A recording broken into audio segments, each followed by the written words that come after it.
Pour la seconde fois cette année, j'ai sorti sur la chaîne un court-métrage que j'ai réalisé l'année dernière et qui s'appelle Toc. Le précédent était Yggdrasil, en juin dernier, qui faisait partie de la saison 2 d'un ensemble de courts-métrages horrifiques, Les Lettres de l'Angoisse. Cette fois, comme pour Toile Noire, c'est un court-métrage plus personnel, qui ne fait pas partie d'un ensemble, et évidemment, je vous invite à le découvrir avant de regarder cette vidéo, ce sera plus intéressant. Comme d'habitude, il s'agit d'un film autofinancé, donc avec une équipe très réduite. En l'occurrence, nous étions seulement 3 sur le tournage, avec plus ou moins le même matériel que les films précédents, c'est-à-dire un GH5S pour la caméra, des objectifs de la marque Meike et plein d'accessoires divers et variés. La 3D est réalisée dans Blender, les VFX 2D, donc le compositing, sont faits dans Nuke, et enfin le montage, le son et l'étalonnage sont faits dans DaVinci Resolve. Un grand merci pour tous les retours que j'ai pu avoir sur le court-métrage, ça fait hyper plaisir, et même si ce type de vidéo n'attire pas grand monde sur la chaîne, je me dis que ça peut en intéresser certains et certaines, tout en parlant de mon travail, à défaut de toujours parler de celui des autres. On commence par un premier plan pour établir la personnalité du protagoniste, qui range bien ses affaires dans sa valise, avec un cadrage qui encadre la valise pour lui donner de l'importance. La cravate rouge va jouer un rôle symbolique dans l'histoire. Elle va l'enfermer dans une rigidité qui disparaîtra au moment où il s'en débarrasse. Le billet d'avion et la statuette bouddhiste pour annoncer comment il devra prendre l'avion, c'est-à-dire avec un esprit zen et sans toc. On commence à mettre en place tous les éléments de toc qui reviendront par la suite, comme les robinets, la télé, les volets, les lumières, etc. Évidemment, c'est quand on quitte le logement qu'on commence à imaginer le pire. Il faut savoir qu'entre l'environnement extérieur, le palier de la porte et l'intérieur du logement, on a 3 décors différents, qui ne sont pas au même endroit.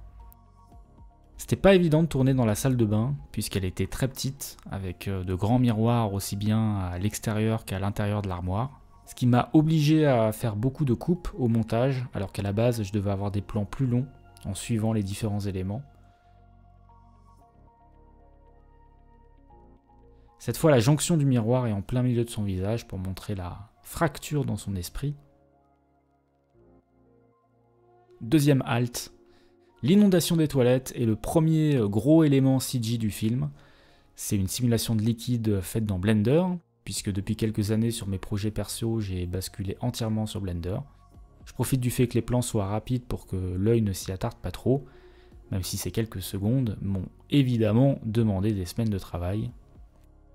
L'appartement commence à se réveiller de plus en plus, ou plutôt c'est ce qu'il se passe à l'intérieur de sa tête.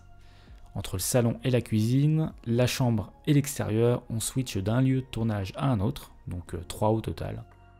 Du coup on arrive au plan le plus complexe du film en termes de VFX, et je dirais même le plus complexe des 3 courts-métrages que j'ai réalisés. C'était tellement galère et bordélique à la fin que je saurais à peine expliquer précisément comment j'ai fait, tellement c'est parti dans tous les sens. Mais en gros, au moment du tournage, on a filmé le plan avec un stabilisateur Ronin pour pouvoir s'approcher au plus près du miroir, puis partir dans le sens inverse. Le problème, c'est que la taille du boîtier caméra et du stabilisateur ne permettent évidemment pas de se coller à la surface du miroir, il y a donc un décalage, et c'est là qu'intervient la 3D, puisque sur le tournage, avec mon iPad, j'ai fait de la photogrammétrie de la cuisine, donc j'ai scanné la cuisine pour obtenir un modèle 3D. Ensuite, j'ai reconstruit grossièrement en 3D certains éléments, puisque le scan n'était pas parfait, évidemment.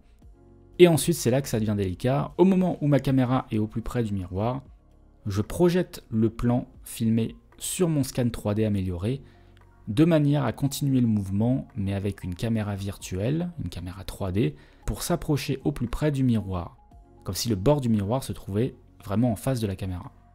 Sauf qu'il faut que ce soit la même chose pour le reflet, qui lui n'existe pas.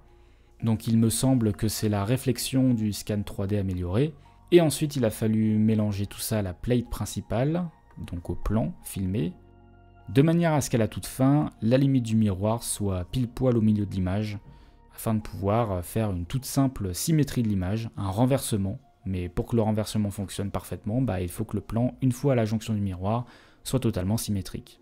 C'est clairement le plan le plus complexe que j'ai eu à faire sur mes 3 courts-métrages, mais un des plus intéressants aussi, puisque c'est vraiment de la manipulation d'images assez extrême, beaucoup de retouches et d'éléments qui doivent être effacés, même si tout n'est pas parfait. Et à la fin du plan, on arrive sur cette superbe lampe qui était déjà présente dans l'appartement et qui symbolise parfaitement la petite lumière qui s'allume dans l'esprit du personnage. La main qui apparaît au premier plan est en fait une seconde prise. je l'ai détouré et intégré dans la prise principale.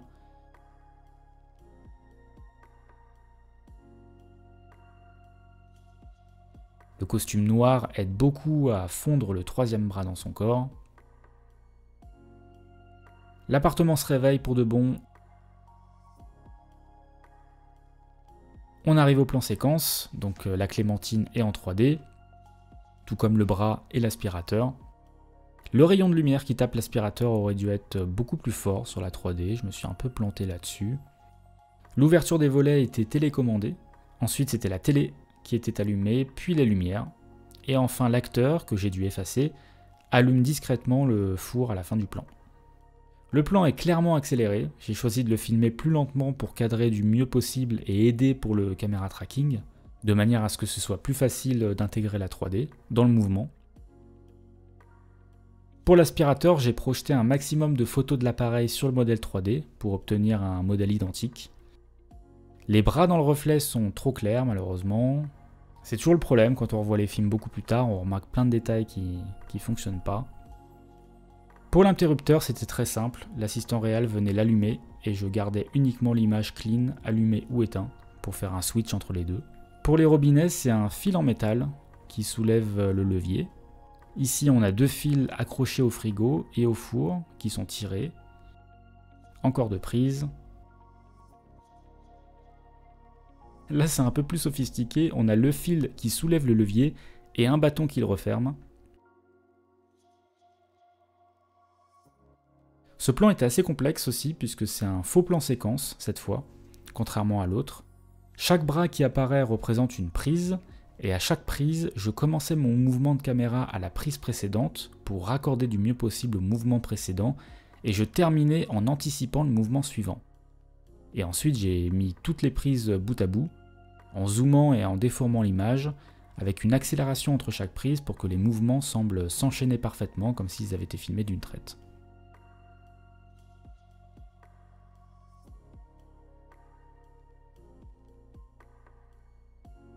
Et enfin le plan master final avec tous les bras. J'ai passé un certain temps à designer les bras, à comprendre comment les faire et à quoi ils devaient ressembler. La main, c'est un modèle détaillé que j'ai récupéré sur internet et mis à l'échelle de celle de l'acteur. Et ensuite c'est le bras et donc le costume où j'ai sculpté chaque pli un par un avec des broches de sculpte dans Blender qui ont des patterns de plis de vêtements. Au début, j'ai essayé de mettre autant de bras que d'actions qu'on voit dans le film, mais ça faisait beaucoup trop, l'image était remplie et on voyait plus rien. Du coup, j'en ai mis beaucoup moins en partant du principe que des bras pouvaient sortir d'autres bras, comme des branches d'un arbre avec différentes imbrications, ce qui est au final beaucoup plus lisible. Et évidemment, je me suis effacé dans le miroir en face.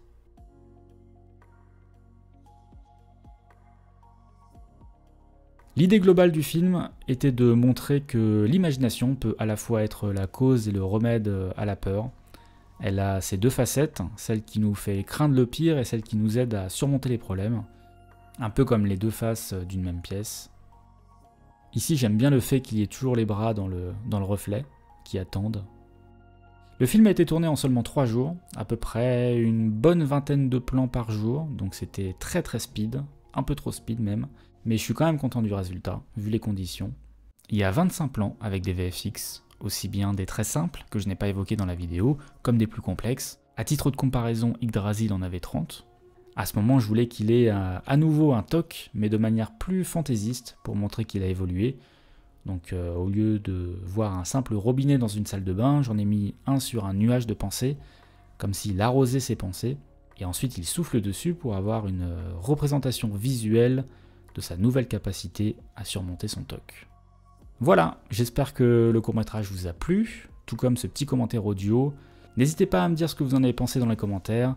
Comme d'habitude, j'en profite pour remercier les quelques personnes impliquées dans la réalisation du film, avec cette fois Jean-Baptiste, Pierre, Clément, Tania, Victoire et Ludivine.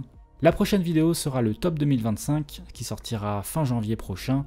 En attendant, je vous remercie d'avoir regardé cette vidéo et je vous dis à la prochaine.